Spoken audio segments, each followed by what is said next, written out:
This is Ed. Welcome, as you can see.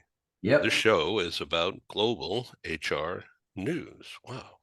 And this is the outgrowth of a color glossy print magazine that I developed and published for the first time in 2002.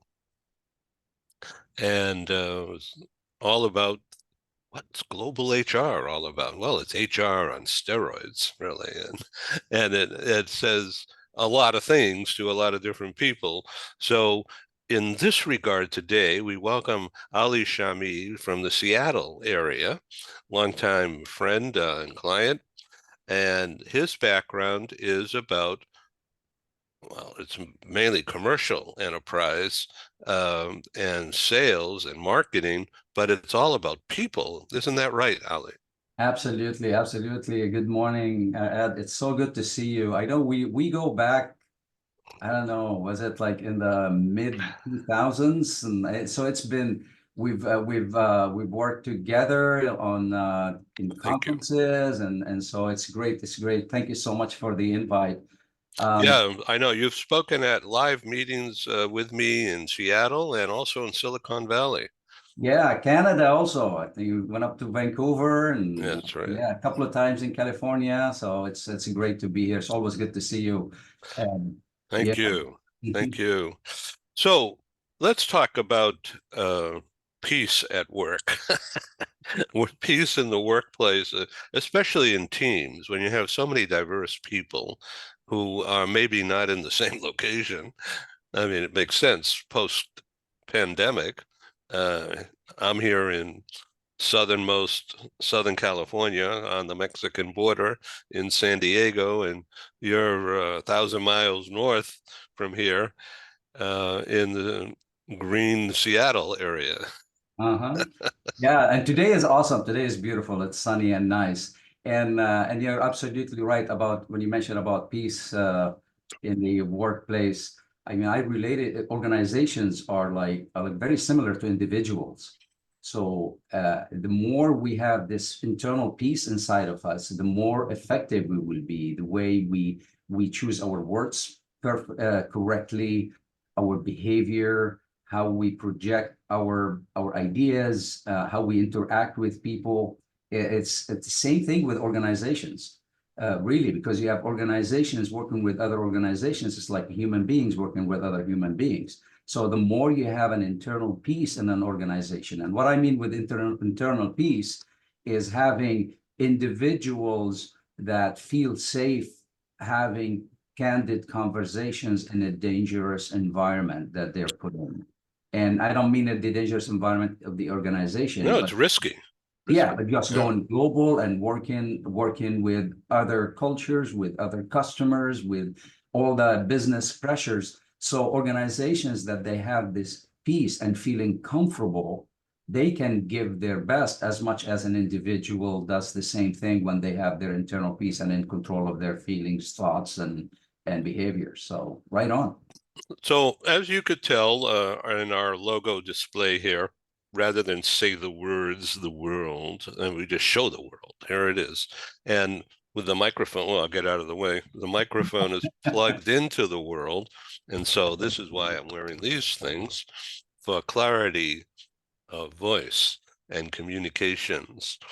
Okay, so let's talk about one or two, three things related to the idea of talent development, coaching, leading people. Our mutual friend, Stephen Howard, the author, wrote a book that climbed rapidly to the top, bestseller status, and he calls it Humany, Humony, which is about harmony. And his favorite slogan, and I want to ask you about that. His favorite slogan is, people, and he was looking at me, he says, people don't wake up and strive and be happy about being managed, but they want to be developed. They want to learn, and then they want to get rewarded for learning and then the application of that new learning. That's a no-brainer, right? Yes, absolutely. Thank you for mentioning that. And Stephen is a dear friend of mine that we've been working for a while. I read this book, and it's just so many great nuggets and just points that are made that it really could be an inflection point for a lot of people when thinking how we work with people, how we do business. And absolutely, I mean, just working as a human. I love that that term that is used. And yeah, people do not want to be managed. And it's just like freedom is just to have that freedom, just freedom of thought, be able to do things. So if the managing is in the form of caring, guiding, hey, I'm here to help you, people accept that. But they don't want to be told, do this, do that. Give me clarity. Tell me what the final what a success looked like, and get out of the way. And the majority of people do that. And even in cultures that they're considered to be like to be managed, it's not the same word that we use. Managing is just being there, caring, as being the supervisor, the leader. I'm here for you. Let me know how things are going. How are things? How do you need any help? So definitely people do not wake up in the morning and say, hey, I want to see how I want to increase to be managed every day. That doesn't work. But they want to develop and they want to learn new things. And so the post-pandemic workplace, remote or office, doesn't matter, should be, and what we're striving towards with leaders such as Stephen Howard and Paul Falcone and yourself and others, is a place whereby the boss, we'll just call it the boss,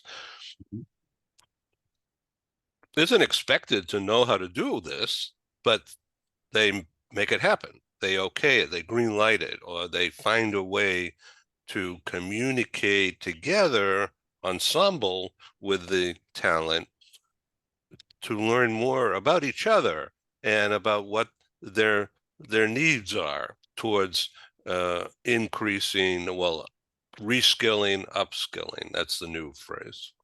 Yeah, yeah, absolutely. And you remind me for another quote that I heard Stephen talking about: leader manage things and lead people.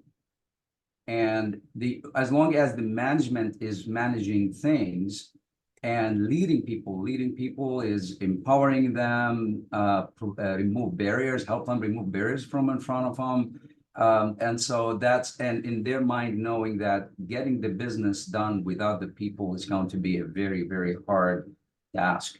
And so empowering in creating an environment where people feel comfortable sharing information, uh, sharing that they made mistakes. Mistakes are not looked at as a bad thing. It's a good Mm-hmm. thing. It's an opportunity to learn from each other.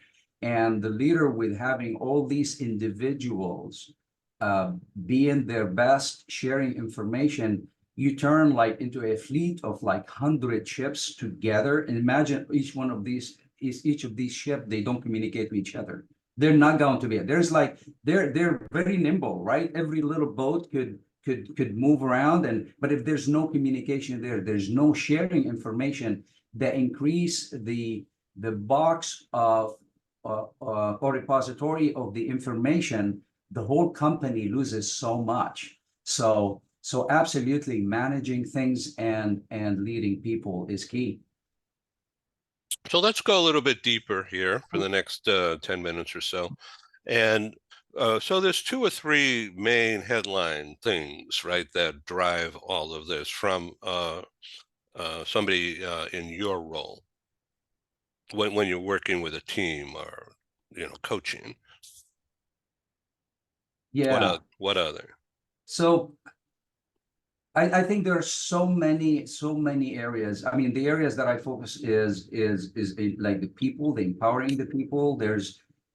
I feel like there's a skill just in providing feedback and having those discussions. They're important discussions, and also delegating the work. And in my mind, right now, I'm in the middle of having, like um, uh, focusing on those two areas for some of the managers that I'm mentoring.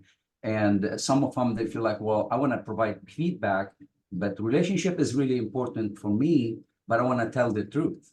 So that tension between these two things, I want to sit down and provide feedback, but I want to retain the relationship. But if I just have a feedback and sit down and say about how are things going, everything is fine, and walk away, I didn't do the job. But I'm afraid to get into the details and ruin the relationship. And delegation is another thing that I've seen in some of the leaders. They want to do everything, and it's just impossible. And with them to do everything on behalf and not let their people to take part of that or lead or take ownership of those pieces, what happens is the final product is bad because you have one person doing so many things. And that's not the worst part. That is a bad one. But the worst part is the team are going like, how come we're not given that opportunities for us to grow? Going back to what you brought up early on about the growth. How come our leader is doing everything and not giving me the opportunity? So I would say, taking care, empowering people, and not forgetting about the business is that's what the whole reason the company is created, because of the business, with the help of people, feedback, and delegation. Those are three that are in my mind right now. In the last several days, I've been just thinking about it. Yeah, thank you for going a little bit deeper on that. Now, let's talk about how to get feedback and how to delegate. Mhm. Okay, so Absolutely. I mean, these sounds like these are like from last century, but that ain't how it is though. So wh let let's go a little bit deeper. Okay, Yeah, so let's how do talk. you do that? How do you delegate? Of course, yeah.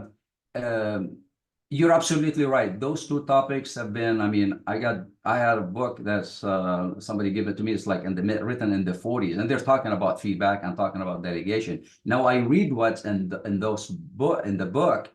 It Some of it apply, but a lot of it do not apply anymore. It's totally different. So the world is changing. Like the questions are always the same throughout the years. We've always have come up with the same question. What changes is are the answers. The answers based on the environment, based on the world we're living in. We're totally different now. I mean, now it's different than it was 60 years ago, 100 years ago. So yes. So for the delegation, it's the most important. I think I believe the delegation is having that connection with the person that you're delegating the work for. It leads. Why is it important? I mean, it leads to increased productivity, better time management. As I mentioned, one person is going to do everything. Why not just delegate and let others? It improved the team morale also, and it also gives an opportunity for skill development. Why send the employees to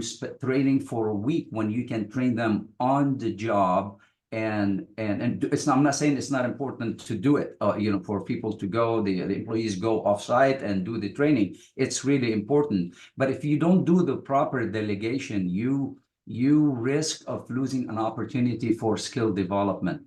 And all of this is overall, at least to the success of and achieving organizational goals. So delegation is important, and you gotta know there are three things that are really important. Summarize it into, like the who, what, and how.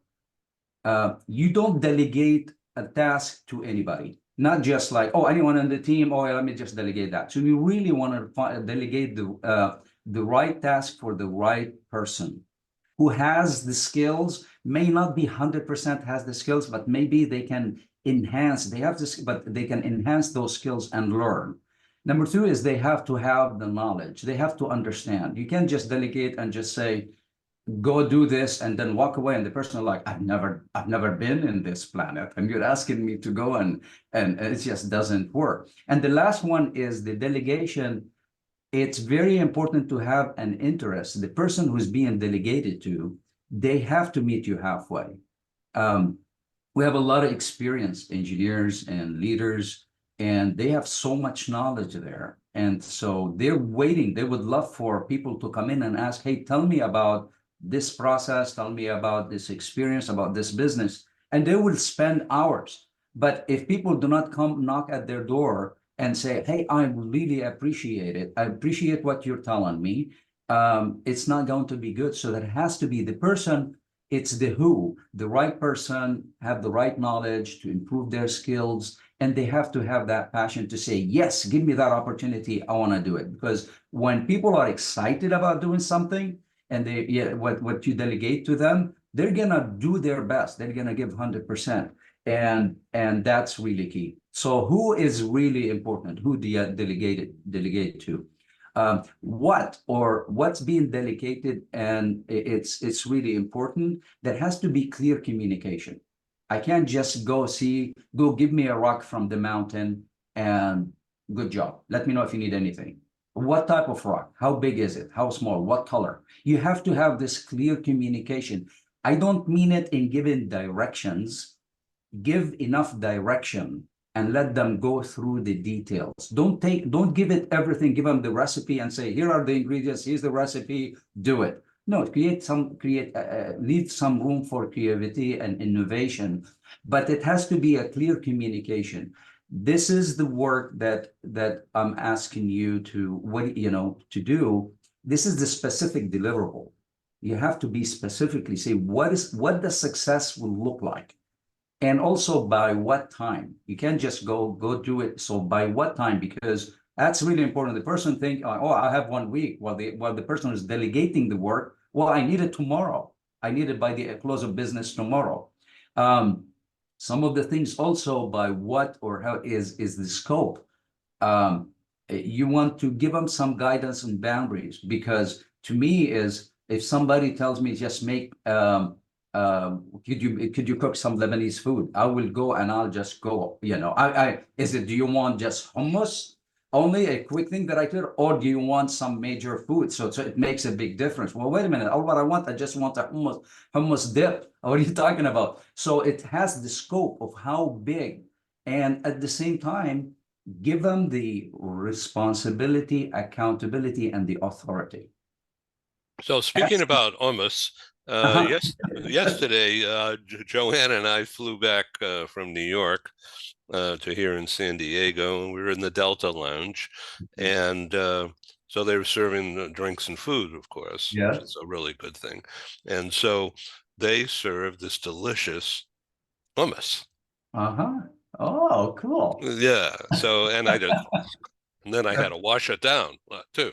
So It's good. If you haven't, you try baba ganoush. Baba ganoush is also, once you try baba ganoush, you'll think like hummus is good, but the other one is really good. So no, if you ever visit, when you come up here to Seattle, I'll make you some. How about that, Ed? I think I'm going to speed up that program. Wait a minute. Awesome. Awesome. Awesome. What are you So, doing? And let's see. I'll, I'll, I'll so yeah, find. so finally, just for the what is given the responsibility, authority, and accountability. They should, they have to have accountable, responsible, and they have the authority to make decisions, and also provide them the resources. You can't, you have to give them all the resources that are needed for their success. Now, the last one is how is you have to do like a follow-up and provide feedback. And this is an individual. It depends on the individual. Some of them, they want to be supported, but not too much. So really gauging that individual, you go back to who the person is. It's treat people the way they like to be treated, because the way they like to be treated is the way they can be their best. So doing follow-up, assist as needed, stay connected as you go through the delegation in a way that does not make them feel like they're being micromanaged, but at the same time, you're being there. It's important. You're there for them if they need help. So that's what comes to my mind when it comes to delegation. Those three.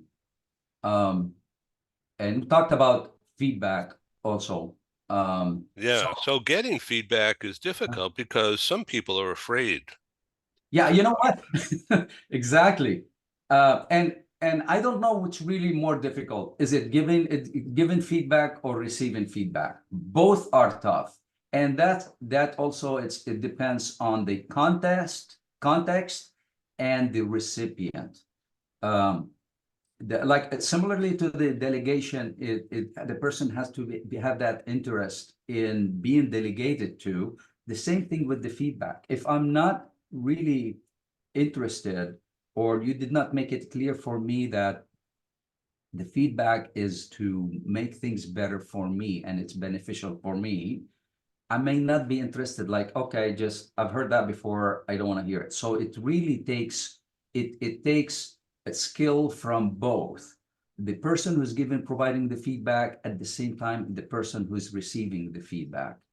Um, so so the first thing that comes to my mind when I provide feedback, I always think about the timing. When do I provide that feedback?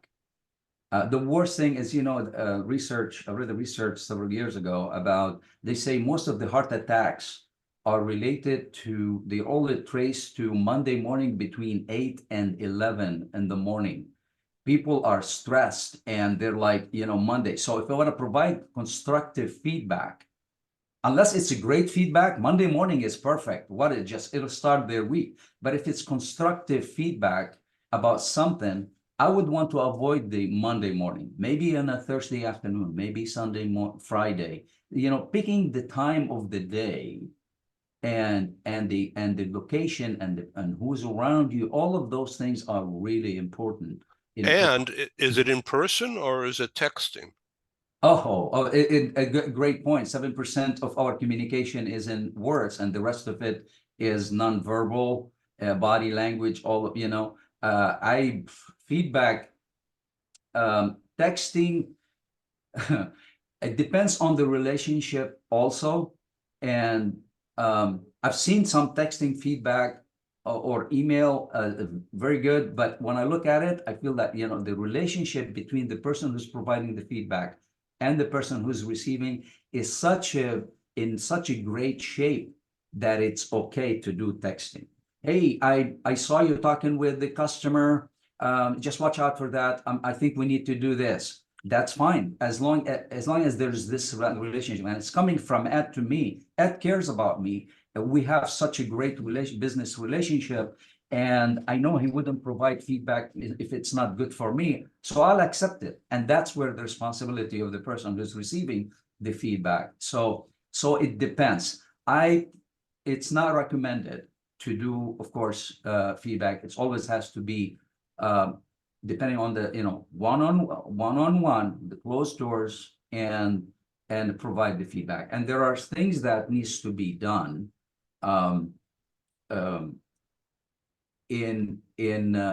besides like picking the right time, the right place, to that body communication creates something relaxing. Just let them know I just want to share my thoughts. I want to hear also from you. I saw you doing this, and it seems to me when you're doing this, it could be understood. Am I right? Oh, so bring them to the feedback, and you together trying to figure out am I understanding the situation the right way? So instead of me, I got the answer. You're the one who needs me. You're the one who needs to get the feedback. No, let's look at the situation. Is there a better way of doing it? And there are times where a person going to tell the other person about providing feedback and then walk away thinking like, oh my goodness, actually my feedback was not the best. What we came up with was way much better. So you really want to ease into the providing the feedback, and also look at it. It seems to me, those little words, that the right words, that the statements that are being used are so critical. We used to, especially for folks who study different language, another second language, we're taught the shortcut to things. Give me the book. That's it. This is much easier. Give me the book. 4 words.